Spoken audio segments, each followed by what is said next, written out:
اللهم صل على محمد وعلى آل محمد كما صليت على إبراهيم وعلى آل إبراهيم إنك حميد مجيد اللهم بارك على محمد وعلى آل محمد كما باركت على إبراهيم وعلى آل إبراهيم إنك حميد مجيد۔ اللہ تعالی نے جس طرح حضرت یعقوب علیہ السلام کو 12 بیٹے عطا فرمائے اور ان بیٹوں میں جو مقام حضرت سیدنا یوسف علیہ السلام نے پایا وہ مقام کسی نے نہیں پایا۔ علماء نے لکھا ہے ایسی ہی اللہ نے سال کے 12 مہینے بنائے ہیں، لیکن جو مقام اور جو فضیلت رمضان المبارک کو حاصل ہے وہ کسی مہینے کو حاصل نہیں۔ رمضان کی آمد ہے، رمضان المبارک ہمارے سروں پر سایہ فگن ہے۔ میں نے احادیث میں غور کیا ہے، لیکن سوائے رمضان المبارک کے کہیں نظر نہیں آتا کہ آپ علیہ السلام نے کسی مہینے کی فضیلت کو اجاگر کرنے کے لیے اور اس مہینے میں عمل پر ابھارنے اور برانگیختہ کرنے کے لیے صحابہ کو اکٹھا کیا ہو اور اکٹھا کر کے ان کو اس مہینے کے فضائل اور اس مہینے کی اہمیت اور اس مہینے میں اعمال کی ترغیب دی ہو، یہ کسی مہینے کے لیے آپ نے نہیں کیا سوائے رمضان المبارک کے۔ رمضان آنے سے پہلے حضرت صلی اللہ علیہ وآلہ وسلم نے صحابہ کو اکٹھا کیا اور اکٹھا کر کے ان کو ایک خطبہ ارشاد فرمایا۔ وہ خطبہ صحیح ابن خزیمہ میں اور حدیث کی دوسری کتابوں میں موجود ہے۔ آپ علیہ السلام نے صحابہ کو اکٹھا کر کے جو خطبہ دیا اس کو کس صحابی نے حفظ کر کے آگے پہنچایا؟ حضرت سلمان فارسی رضی اللہ تعالی عنہ۔ اس خطبے کو یاد کیا، اس تقریر کو یاد کیا اور یاد کر کے انہوں نے آگے پہنچایا۔ دوسرے صحابی حضرت سیدنا ابو ہریرہ رضی اللہ تعالی عنہ، دونوں نے وہ خطبہ آگے امت تک پہنچایا اور آج تک آپ علیہ السلام کی وہ تقریر، وہ خطبہ موجود ہے حدیث کی کتابوں میں۔ تو محسوس یہی ہوتا ہے مناسب کہ ہم بھی اس خطبے کے اجزاء کو پڑھ لیں، سن لیں، کہہ لیں۔ ہے تو وہی مہینہ رمضان کا جو کئی مرتبہ زندگی میں آیا اور گزر گیا، لیکن آج کل دینی امور میں بہت تساہل اور بہت غفلت ہو رہی ہے۔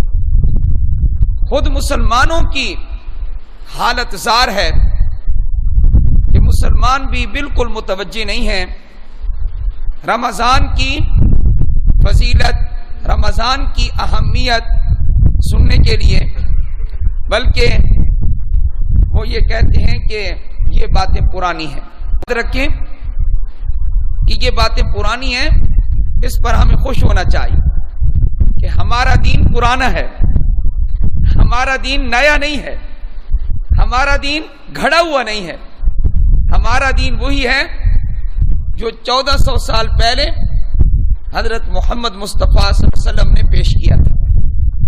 یہ پرانی باتیں ہیں، لیکن ان پرانی باتوں کو ہم ان پرانی باتوں کا مذاکرہ کرنا ہے۔ حضرت سلمان فارسی رضی اللہ تعالیٰ عنہ فرماتے ہیں خطبنا رسول اللہ صلی اللہ علیہ وسلم فی آخر یوم من شعبان، نبی علیہ السلام نے ہمیں یعنی صحابہ کو خطبہ ارشاد فرمایا شعبان المعظم کی آخری تاریخ میں۔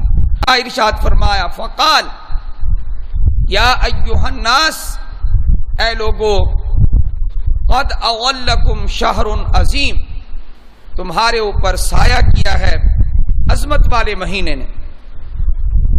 نبی علیہ السلام نے رمضان کو کیا فرمایا؟ عظمت والا مہینہ، شہر عظیم، شہر مبارک، برکت والا مہینہ، شہر فیہ لیلۃ خیر من الف شہر، اس مہینے میں دن رات برکتیں ہی برکتیں، رحمتیں ہی رحمتیں، مغفرت ہی مغفرت۔ لیکن فرمایا ایک رات اس میں ایسی ہے کہ اس ایک رات کی عبادت 1000 مہینوں کی عبادت سے بہتر ہے۔ وہ کون سی رات ہوگی؟ شب قدر، وہ لیلۃ القدر ہے۔ فیہ لیلۃ خیر من الف شہر جعل اللہ صیامہ فریضہ، اللہ تعالیٰ نے اس کے روزے فرض قرار دیے، فریضہ بنایا۔ کتنے مسلمان ہیں روزہ نہیں رکھتے، روزہ چھوڑ گئے، صحت مند ہیں، ہٹے کٹے ہیں، نہیں رکھتے، کھا رہے ہیں، کھلے عام کھا رہے ہیں۔ رمضان المبارک کی کوئی قدر نہیں ہے، شرم و حیا تک ہی ختم ہو گئی۔ آپ یقین مانیں کسی کو کوئی روکنے والا ٹوکنے والا بھی نہیں کہ رمضان ہے۔ بھائی آج آپ کسی نوجوان کو روک سکتے ہیں کہ بھائی رمضان ہے نہ کھاؤ؟ بلکہ ایسے آنکھیں بند کر کے، جس طرح کبوتر بازوں کا آنکھیں بند کرتا ہے نا، آنکھیں بند کر کے میاں چلو چلو ضرور جھگڑا کرنا ہے، یہ تمہارے گلے فٹ ہو جائے گا۔ کیوں؟ اس لیے کہ چھوٹوں میں بڑوں کا ادب نہیں رہا، روکنے ٹوکنے والوں کا ادب نہیں رہا۔ مجوسی کا واقعہ مشہور ہے، اس نے رمضان کے دن میں کوئی چیز کھائی تو مجوسی آتش پرست نے اپنے بیٹوں کو زوردار تھپڑ لگایا، کہا مجھے کیوں مارا؟ باپ نے کہا کہ تمہیں پتہ نہیں ہے کہ یہ مسلمانوں کے رمضان کا مہینہ ہے اور ہمارے ہاں یہ بہت سارے مسلمان رہتے ہیں، ان کی قدر کرنی چاہیے، تم نے کیوں کھایا؟ کھلے عام تم نے کیوں کھایا؟ مجوسی نے تھپڑ رکھا، یہ کس کو؟ اپنے بیٹے کو۔ رمضان کی قدر کرتا رہا۔ جب وہ فوت ہوا تو کسی نے اس کو جنت میں دیکھا خواب میں، کہا کہ تم تو کافر تھے اور جنت بغیر ایمان کے ملتی نہیں۔ اس نے کہا میں رمضان کا احترام کیا کرتا تھا، مرنے سے پہلے اللہ نے مجھے کلمہ نصیب فرما دیا۔ اگر ایک کافر رمضان کی قدر کرنے کی وجہ سے ایمان سے مالا مال ہو جاتا ہے تو یاد رکھیں ہم مسلمان رمضان کی بے قدری کرنے کی وجہ سے اندیشہ ہے کہیں ایمان نہ کھو بیٹھے ہیں الیاذ باللہ۔ آپ دیکھ لیں، خیر ہم اس خطبے کو لے کر چلتے ہیں۔ اس کے روزے، رمضان کے روزے اللہ نے فرض قرار دیے ہیں۔ وَقِيَامَ لَيْلِهِ تَطَوُّعًا، اور رات کے قیام کو اللہ نے ایک زائد عبادت بنایا ہے جو اور راتوں میں نہیں ہے۔ وہ رات کا قیام کیا ہے؟ رات کے قیام میں آپ کی تراویح داخل ہے، رات کے قیام میں آپ کی تہجد داخل ہے، رات کے نوافل داخل ہیں۔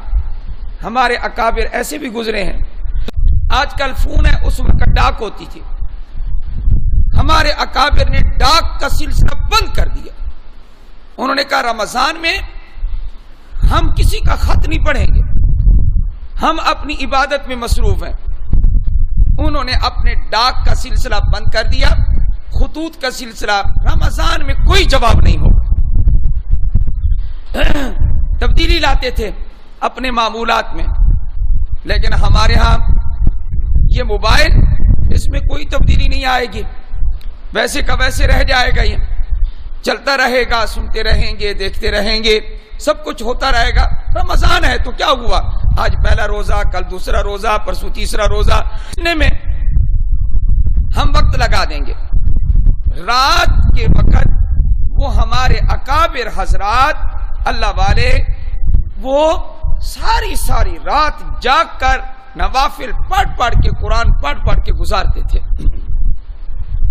حضرت مولانا عبدالستار توسوی رحمت اللہ علیہ ہمارے اساتذہ میں سے ہیں، میں نے ان کو بڑھاپے میں دیکھا، نماز تراویح بوڑھے ہونے کے باوجود کھڑے ہو کر پڑھا کرتے۔ نماز تراویح، آپ یہ بتائیں کہ نماز تراویح میں تکلیف تو ہوتی ہے نا، تکلیف ہوتی ہے، لیکن بوڑھے ہونے کے باوجود 70 سال 75 سال کی عمر کے باوجود کھڑے ہو کر پڑھا کرتے۔ اور تو اور یہاں ایک ہمارے بزرگ شیخ صاحب تھے، ان کو آپ نے دیکھا میرے پیچھے بالکل سیدھ میں آ کر کھڑے ہوتے تھے اور تراویح کی نماز کھڑے ہو کر مکمل کرتے تھے۔ حالانکہ ان کے ہاں رکعتیں کم بھی وہ جائز سمجھتے تھے، لیکن مکمل 20 رکعت پڑھ کر مکمل قرآن سن کر پھر جایا کرتے تھے۔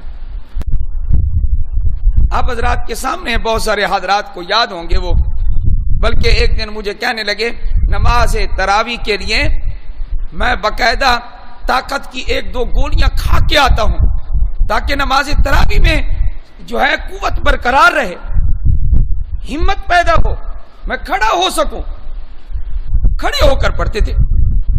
عرض یہ کر رہا ہوں، اللہ نے اس کے روزے فرض قرار دیے ہیں، فرض بنائے ہیں، اور اس کی رات کا جو قیام ہے اللہ نے زائد عبادت بنائی ہے، اور لفظ بولا ہے تطوع کا۔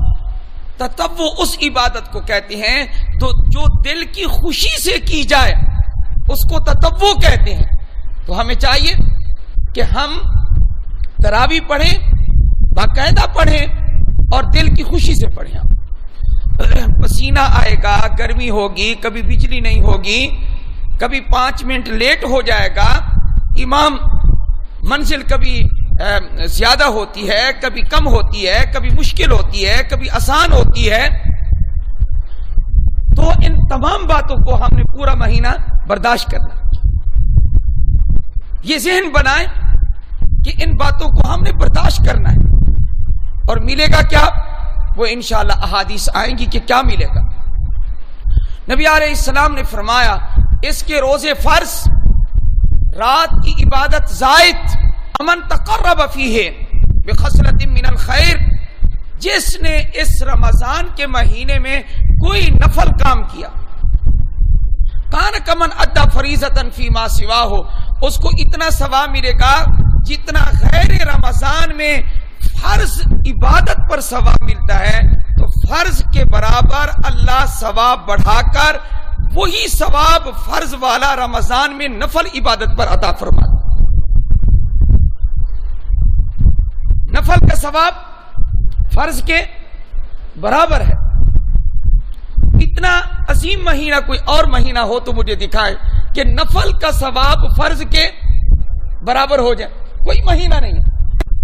ومن ادى فیہ فریضۃ کان کمن ادى فیہ 70 فریضہ، اور یہ تو نفل کا ثواب ہوا، تو فرض کا ثواب کیا ہے؟ فرمایا جس نے رمضان میں ایک فرض ادا کیا اللہ تعالیٰ اس کو 70 فرضوں کے برابر ثواب عطا فرمائے۔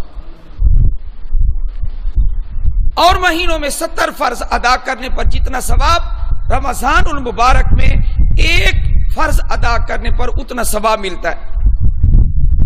ایک آدمی کی عادت اب بھی زندہ ہے، وہ ہمارے جامعہ خیر المدارس کے معاونین میں شامل ہے، تو جامعہ کے حضرات اس سے جب تعلق قائم کرتے ہیں سالانہ، وہ کہتا ہے جی میں جو بھی خیر المدارس کا حصہ نکالوں گا وہ میں رمضان میں نکالوں گا۔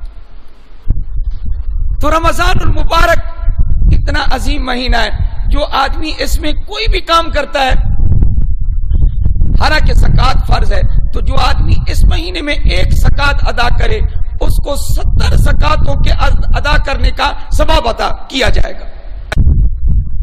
ایسا مہینہ ہے۔ یہ اسی خطبے کے اجزاء چل رہے ہیں۔